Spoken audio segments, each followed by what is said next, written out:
When God is silent, the immediate assumption many make is that he is absent, that he has somehow withdrawn his hand, removed his presence, or forgotten about the prayer whispered in midnight tears. But heaven's silence is not divine abandonment. It is often the invitation into deeper levels of intimacy, a call to draw near rather than pull away. When God is loud, we follow his voice. But when God is quiet, we are trained to follow his presence. Silence strips us of every external dependency and gently forces us inward into the places where our spirit learns to recognize his breath rather than his thunder. Because there is a version of faith that only grows in the quiet. There is a version of trust that cannot be formed when the heavens are loud with answers. And there is a version of you that God can only shape in the stillness when all the distractions have faded and all the noise has settled. It's in that quiet that our spiritual hearing is recalibrated. In the business of life, it's easy to confuse activity with intimacy, motion with meaning. But when God becomes silent, it disrupts our rhythm. It forces us to ask not just where he is, but who we are when he's quiet. The silence reveals the posture of our hearts. Do we worship only when we feel something? Do we pray only when we hear a response? Do we serve only when the outcome is visible? Or do we remain? Do we press in? Do we believe when there is no external confirmation that our obedience is producing anything? Intimacy with God was never meant to be built solely on answered prayers. It was meant to be built on knowing him, and knowing someone requires more than listening for their voice. It requires learning their silence. A parent doesn't stop loving a child just because they grow quiet. A friend doesn't walk away just because they take a pause in conversation. God's silence is not a change in affection. It's a shift in how he's communicating. And sometimes the silence is a test. Not a test to make you fail, but a test to make you aware of what's truly driving your pursuit. Because silence will reveal whether you were chasing God for what he could give you or for who he is. When the noise disappears, performance dies. You no longer have a crowd to impress. You no longer have the affirmation of others validating your progress. And that's when you learn whether your faith was built on applause or alignment. God is not interested in building shallow relationships with his children. He doesn't want us addicted to signs and wonders, but strangers to his heart. So he leads us into silence to wean us off of superficial faith and awaken us to sustaining presence. You begin to realize that even when he's not speaking, he's still near. Even when he's not showing up in the way you expected, he's still working beneath the surface. Sometimes God is silent because he is teaching you to carry his last word with reverence. If you're always waiting for something new, you'll miss the power of what was already spoken. God is not obligated to repeat himself to remind you of what he already entrusted you with. In seasons of silence, faith looks like rehearsing the word he gave you and letting it shape your decisions even when the landscape around you hasn't changed. We say we walk by faith and not by sight, but in silence, we're forced to actually live that out. When there's no sight and no sound, only faith remains. And that's where real intimacy begins. In the silence, God often begins to surface things in us that noise had buried. In stillness, he brings clarity to patterns, beliefs, and wounds that we've ignored. The silence becomes a mirror, showing us the places that still need healing, the motives that still need purifying, the fears we've dressed up as strategy. You can't outrun yourself in the silence. You can't hide behind titles, accomplishments, or ministry. In the silence, you are just a soul standing before a holy God, being invited into deeper communion. And it's uncomfortable, it's stretching, but it is also liberating because you realize that God's love was never dependent on your performance. His presence is not tied to how spiritual you feel. He is present even when he is quiet, and his silence does not disqualify his promises. There's a dimension of closeness with God that noise can't give you. It's found in sitting with him when there's no revelation, no fresh word, no emotional high, just presence, just stillness, just the slow, faithful rhythm of a heart choosing to trust. That's where you stop serving God out of urgency and start loving him out of intimacy. That's where your faith stops being fragile, constantly needing validation, and starts becoming unshakable because it was forged in the furnace of silence. You stop needing constant affirmation because your identity is no longer built on how God responds to you, but on what he's already said about you. And that's the power of learning to walk with God in silence. It strengthens your spiritual muscles. It matures your discernment. It deepens your hunger. And it rewrites your rhythm, not one that needs constant noise to feel alive, but one that is anchored in the unchanging truth that he is with you, whether speaking loudly or whispering softly through stillness. There is a discipline in remaining obedient when heaven is silent, a sacred resilience that is formed only when there is no immediate reward for your faithfulness. It is in these moments where you are asked to follow without clarity, to show up without applause, and to trust without tangible evidence that obedience becomes more than a spiritual principle. It becomes an offering. Many are conditioned to associate obedience with breakthrough, as though God's commands are only worth following when they guarantee a result. But when God is quiet and you continue to obey, it reveals something far deeper than commitment. It reveals surrender. It reveals that you no longer serve God for what he does, but because of who he is. That kind of obedience is costly. It is the kind that is born not from comfort, but from communion. It is not motivated by what you hope to gain, but by a desire to stay in alignment with the heart of the one who called you. Obedience in silence is uncomfortable because it removes the incentive we often lean on. The feedback, the confirmation, the momentum. It becomes an internal decision, one made in the hidden spaces of the soul, where no one else can affirm it. This is where God begins to refine your motives. You discover whether you were following his voice or just following outcomes.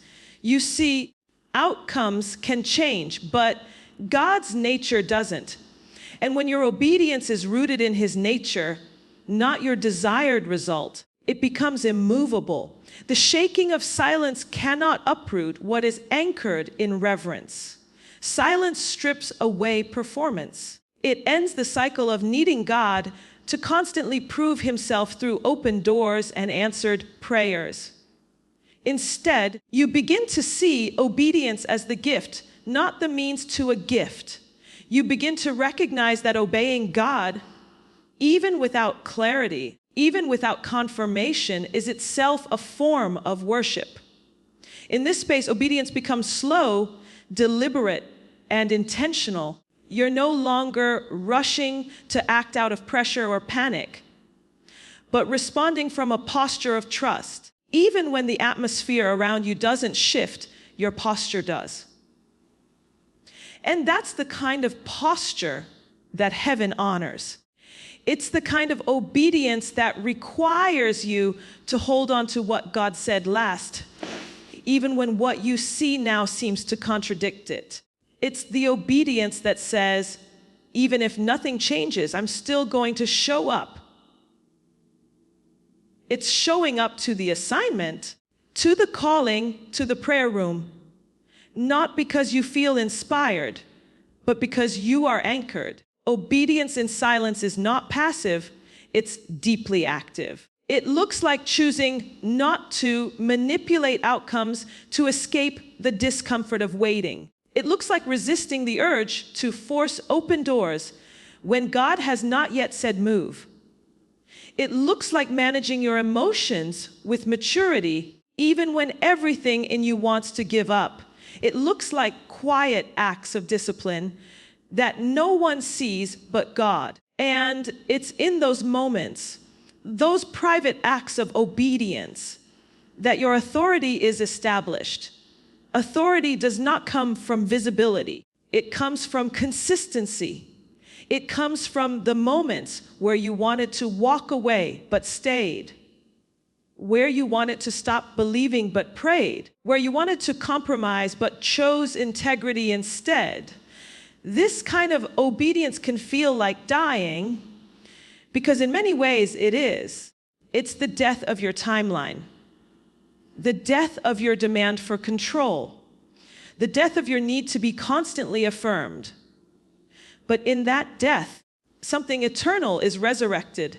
You begin to live from a different place, a place not driven by validation, but sustained by vision. A place not focused on temporary outcomes, but rooted in eternal alignment. That's when you realize that obedience was never about performance. It was always about partnership. God isn't just calling you to follow him when it's clear.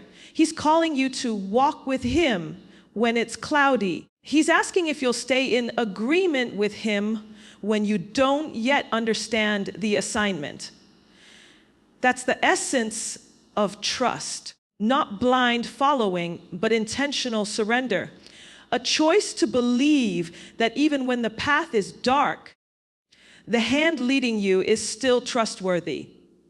Obedience in silence also reveals your endurance. It stretches your capacity to remain steadfast under pressure. When others look at you and wonder why you haven't quit, why you haven't walked away from what looks unfruitful, they don't see that the fruit is not in the outcome. It's in the obedience. Every act of faith in silence is a seed, and seeds don't speak when they're growing. They stay underground, hidden, unseen. But one day, they break through. One day, what was silent becomes visible. One day, the reward of your obedience will manifest, not just in what you receive, but in who you've become. So the obedience you practice in silence is not wasted. It is writing a history with God. It is building a testimony that says, I didn't need signs to keep walking. I needed trust. It is carving out spiritual depth that can carry the weight of future glory. Because what you build with God in silence will sustain you when the noise returns, when the doors open, when the visibility comes.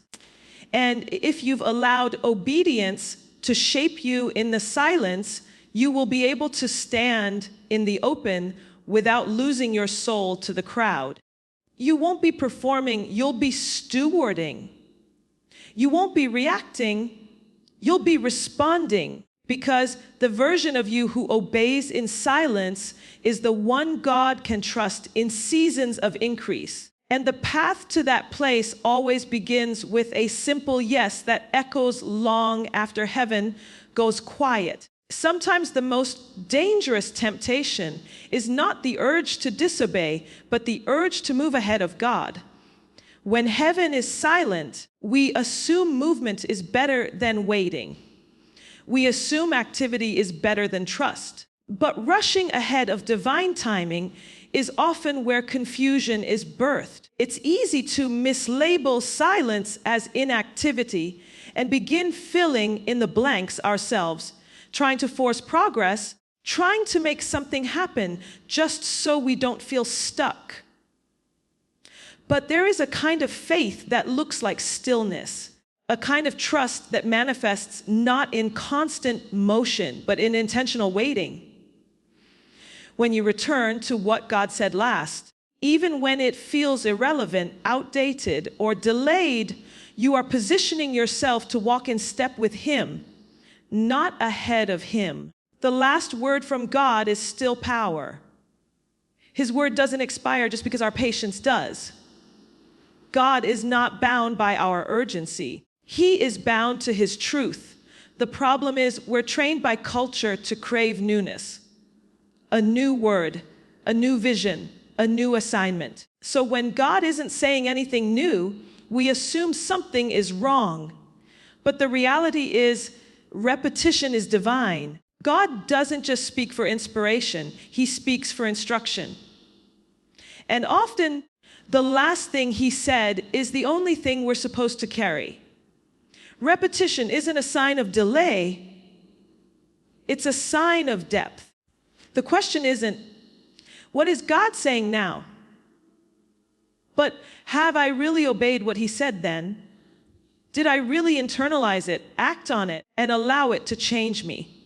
Or did I just hear it, feel moved for a moment, and move on in search of something more exciting? Returning to the last word God gave you means honoring it, sitting with it, letting it stretch you. Because until we've allowed His last instruction to mature us, we may not be ready for the next one. When you hold on to the last thing God said, you resist the urge to manufacture movement. You begin to realize that waiting is not wasting. It's working. Your trust is being strengthened. Your spiritual muscles are being developed. When God gave you that last instruction, it wasn't just to guide your next step.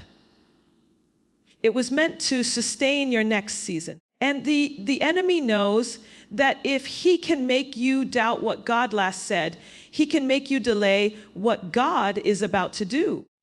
Doubt will cause you to rewrite the word.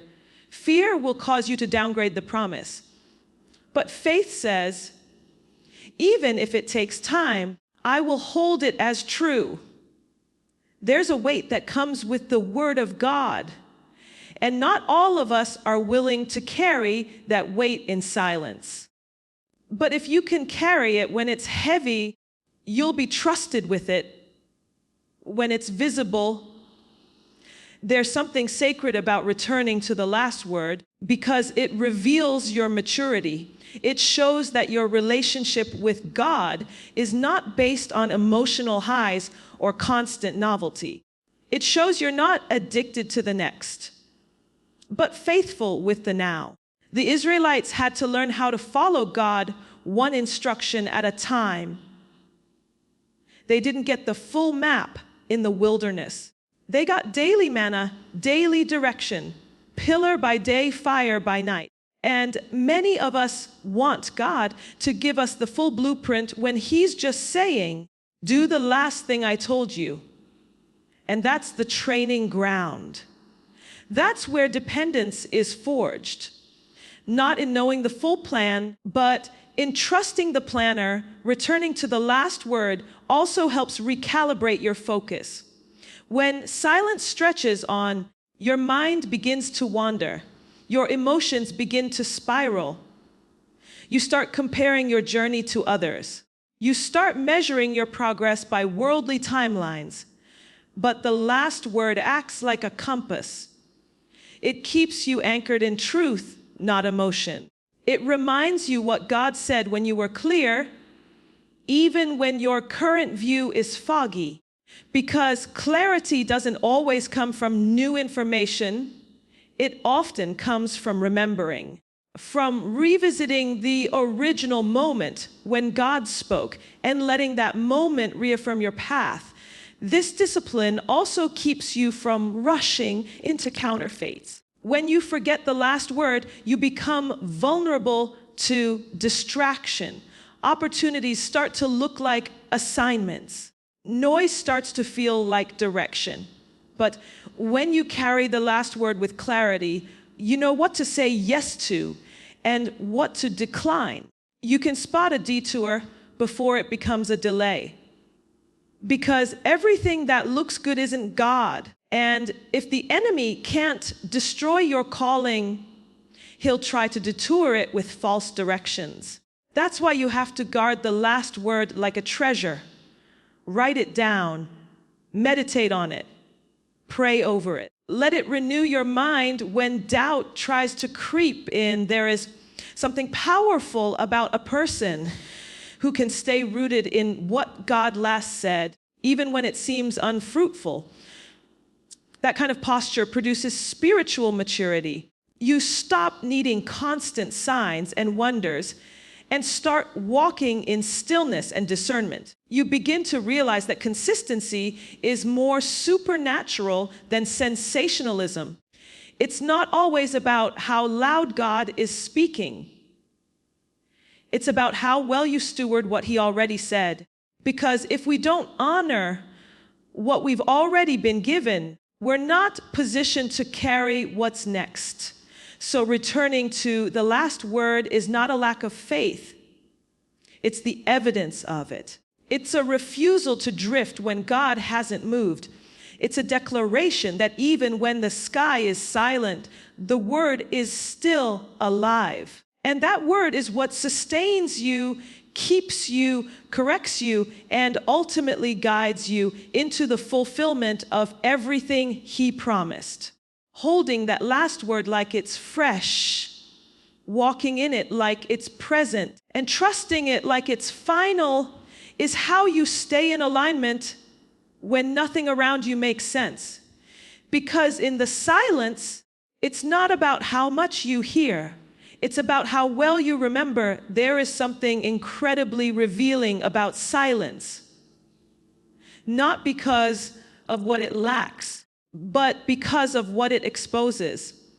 When heaven goes quiet, when your prayers seem to hover unanswered in the air, when your discernment feels foggy, and your heart starts to ache from all the waiting, God is not just doing something around you. He's doing something within you. Silence becomes the mirror you didn't ask for, but deeply need. It begins to reflect the inner noise you've learned how to manage, but never fully confronted. It surfaces the anxious thoughts that were hiding beneath your declarations of faith. It shows you where you've been performing instead of resting, striving instead of trusting, surviving instead of healing. The silence of God is not passive, it's confrontational. It gently invites you into a deeper awareness of what's truly shaping you. Your wounds, your pace, your identity, your beliefs. And without that awareness, you will always confuse activity with alignment and movement with maturity. Most people try to escape the silence because it feels unfamiliar, and unfamiliarity can feel unsafe when you've been conditioned to find God only in loud environments, powerful worship moments, thunderous sermons, prophetic affirmations. So when he becomes quiet, your spiritual reflex is to panic, to assume something is wrong, to assume you failed, or even worse, that he has left you. But what if his silence is not punishment? What if it's permission? Permission to let go of what's no longer necessary. Permission to heal without the performance. Permission to ask questions you've never given yourself the space to ask. Silence is not the absence of presence. It is the introduction of depth. And when the volume of the external is turned down, God finally gets to deal with the volume of your soul. There are things that you can only hear when everything else goes quiet. Things like the subtle fears you've spiritualized, The unspoken grief you've buried under productivity, the pride you disguised as discernment, the bitterness you baptized as boundaries. These inner dynamics do not get addressed when life is loud. They get addressed when you're still enough to feel them, honest enough to name them, and surrendered enough to let God heal them. So often, the silence of God is actually the space where inner healing begins. It's where He brings to light not just what's hurting, but what's hindering. You may be praying for a door to open, and God is trying to close the door to an old wound you never fully acknowledged. When heaven is silent, the soul begins to speak louder. The internal wrestle intensifies, not because God is far, but because He is closer than you've ever let Him be. He's not just answering your prayers, He's examining your patterns. And patterns are powerful. Patterns shape your pace, your posture, your perspective. God is not just after your obedience, He's after your operating system. He wants to know what fuels your obedience, fear or faith, obligation or love, anxiety or alignment. Because if your obedience is flowing from an unhealthy pattern, it won't be sustainable. So in the silence, He shows you your own cycles. The moments where you chose urgency over intimacy. The relationships that masked your lack of identity. The plans you called purpose, but were really a response to rejection. These are not easy revelations, but they are necessary ones. And as this inner noise surfaces, it becomes an invitation, not to shame, but to surrender, not to hide, but to be healed. You start to see that God's silence was never meant to leave you empty. It was meant to make room to see yourself rightly, room to identify what you've been carrying that was never yours to begin with, room to unclench the fists of your own plans and open your hands to divine strategy. The quiet space begins to feel less like isolation and more like invitation, an invitation to become someone new, someone healed, someone whole.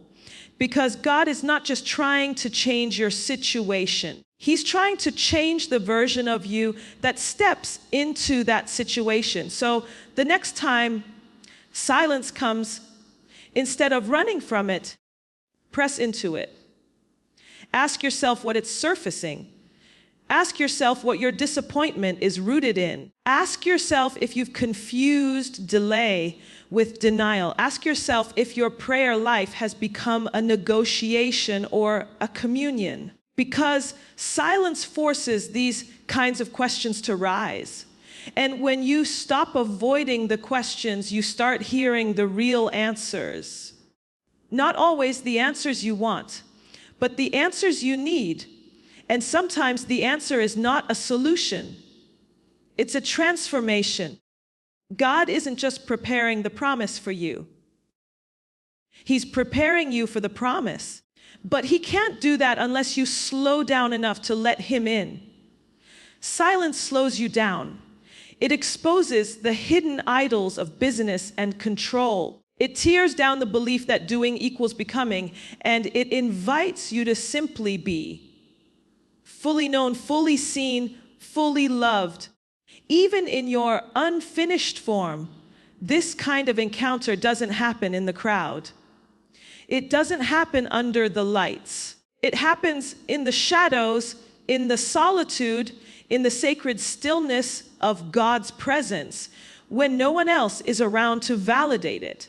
This is where transformation begins, where healing is no longer just a concept, but a reality. Where wholeness is no longer just a hope, but a process. Where you discover that the inner work is not a delay to your purpose. It is the foundation of it, because the healed you is the one God wants to use. The surrendered you is the one that can carry glory without being crushed by it. And the silent season is where that version of you is born. There is a dangerous misconception that maturity in the faith looks like momentum, visibility, and consistent clarity. But spiritual maturity is often formed in hidden, quiet places where God's voice isn't loud, but your obedience remains steady. Faithfulness in silence is not only rare, it's revealing. When you choose to remain consistent in your walk with God without immediate affirmation, without applause, and without obvious reward, that is when your maturity begins to deepen. Maturity is not marked by the amount of revelation you receive, but by how you respond when revelation feels delayed. When you can no longer feel God, when His presence is not overwhelming your senses, and yet you choose to keep your heart pure, your hands diligent, and your spirit aligned, that is maturity speaking louder than emotion ever could. In seasons of silence, what you truly believe is tested. It's easy to believe when the signs are clear, when the doors are opening, when the confirmations are rapid. But can you believe when there is no sound, no signal, no movement? Maturity answers yes. Maturity says, I don't walk by what I feel. I walk by what I know. And what you know about God has to become louder than what you feel in the moment, because your emotions will fluctuate with time and circumstances, but the nature of God never changes. Faithfulness in silence reveals whether your consistency is rooted in convenience or covenant. Are you only devoted to God when it feels good, or are you devoted to Him because you've made a decision to be? Spiritual maturity doesn't look like endless activity. It looks like stable intimacy. In other words, maturity isn't doing more to impress God, but doing the right things because you trust Him. It's waking up to pray even when your heart feels numb. It's worshiping not because you're overflowing with emotion, but because you've decided that He is still worthy. It's fasting not to manipulate outcomes, but to discipline your spirit. Maturity is anchored in a kind of trust that isn't loud. It doesn't need a platform to prove itself. It doesn't need a public stage to validate its effectiveness. It simply continues. It endures. It shows up, even when God feels quiet. Mature faith is loud with discipline, loud with stillness, loud with trust. This kind of faithfulness creates internal stability. It forms character that isn't shaken every time life does not go as planned. The mature believer doesn't confuse silence with rejection. They don't interpret God's quietness as abandonment. Instead, they interpret silence as an opportunity for deeper alignment.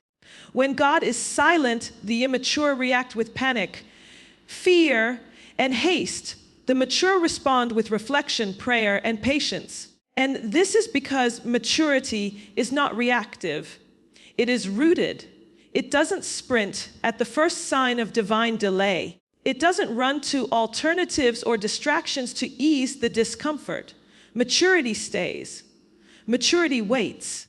Maturity listens beyond the noise and remembers what God already said before silence began. In silence, the mature also understand that faithfulness is seen by heaven even when it is invisible to man. When you keep doing what God last told you to do, even when it seems like nothing is shifting, even when people question your choices, and even when your results don't reflect your efforts, that's when heaven takes notice. Because God doesn't judge the fruit the way man does. He weighs the heart. He looks at motive, consistency, and surrender. And every time you choose to obey without a guarantee, you are bearing spiritual fruit that may not be public, but it is eternal. And that kind of fruit doesn't fade. It grows in the deep places. It grows in the quiet. It grows in the invisible soil of discipline. Faithfulness in silence is also what prepares you for seasons of elevation. Many want to be used by God, but few want to be processed by God. And the process happens when you're not seen, when you're not affirmed, when no one is checking for you, when no one knows what you're carrying or how hard it's been to stay consistent. But that is where God is shaping your soul to handle what you've been praying for. Because the thing about promotion in the kingdom is that it doesn't begin with platforms. It begins with posture. And silence is the furnace where posture is purified. You learn to lead without titles. You learn to serve without recognition. You learn to stay planted without applause. That's where you become trustworthy. That's where you become a vessel that can carry God's glory without leaking or breaking under pressure. Maturity in silence teaches you the rhythm of heaven. It quiets your soul until you no longer crave stimulation to feel secure. You no longer need to be constantly doing to feel like you're progressing. You begin to understand that in God's kingdom, rest is productive, stillness is warfare, and waiting is not inactivity. It's refinement. You learn to take joy in the fact that He is near, even if He is not loud. You begin to value His presence over His presence.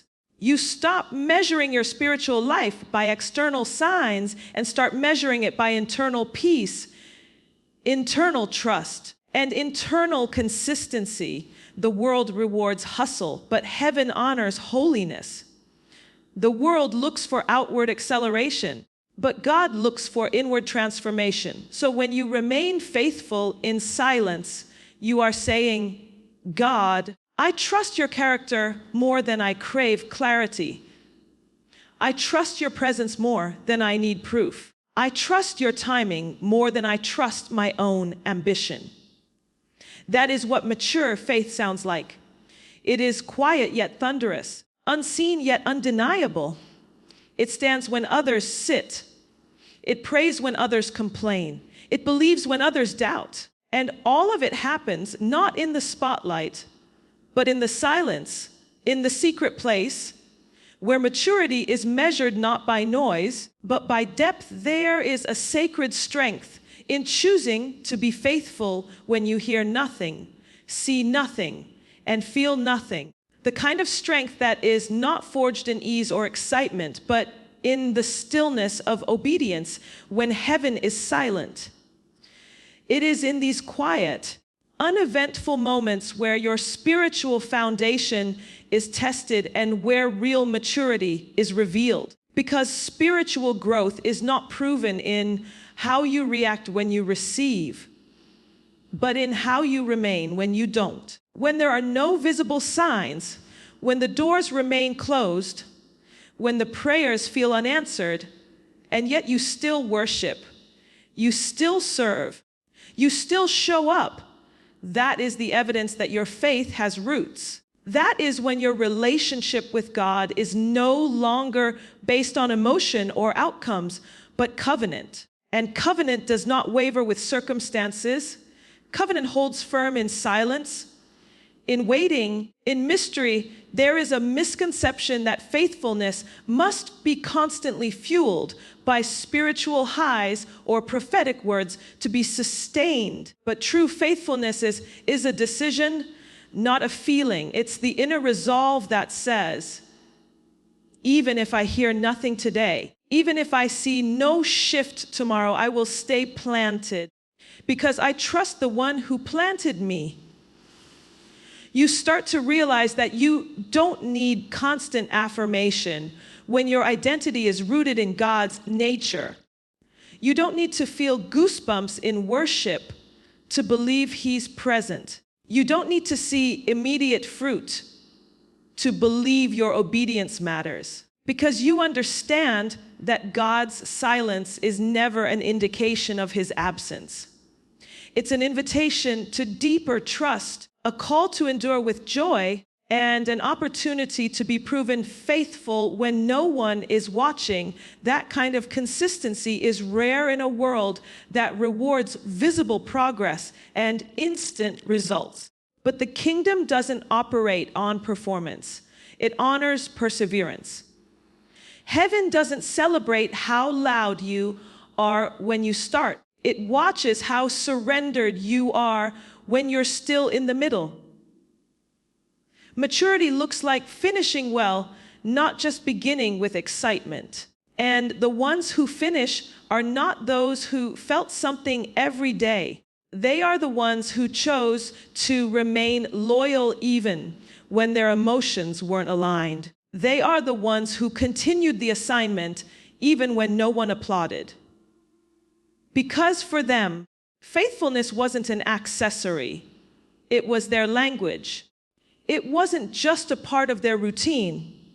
It was their identity. Faithfulness in silence doesn't mean you become spiritually passive. It means you choose intentional consistency in the little things.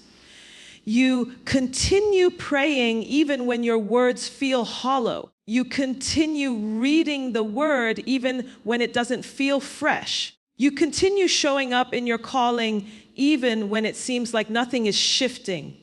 That kind of faithfulness creates spiritual weight. It builds internal authority.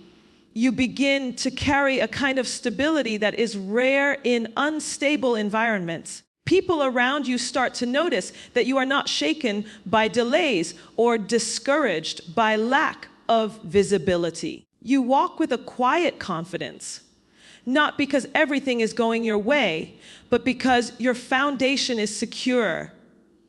In this place, your priorities begin to change. You're no longer motivated by breakthrough. You're driven by alignment. You no longer serve to get something. You serve because you are becoming someone. God is not just trying to reward you. He is trying to refine you. And he uses silence as part of that refinement. Because in silence, your intentions are purified. When the spotlight fades, and there's nothing to gain from your obedience but the pleasure of God, you discover if your devotion was real. Were you building for visibility or were you building for eternity?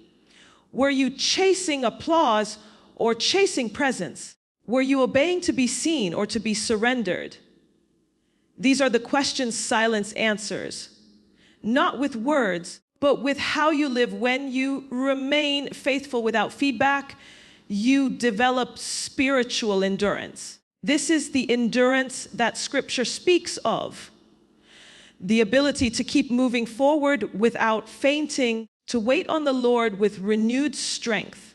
It is in this place that God begins to trust you with more. Not just more blessing, but more responsibility, more people, more weight. Because if you can carry obedience in obscurity, he knows you can handle visibility without compromise. If you can be faithful when no one is watching, he can trust you when everyone is. Silence becomes the training ground for leadership, the proving ground for stewardship, the birthplace of character.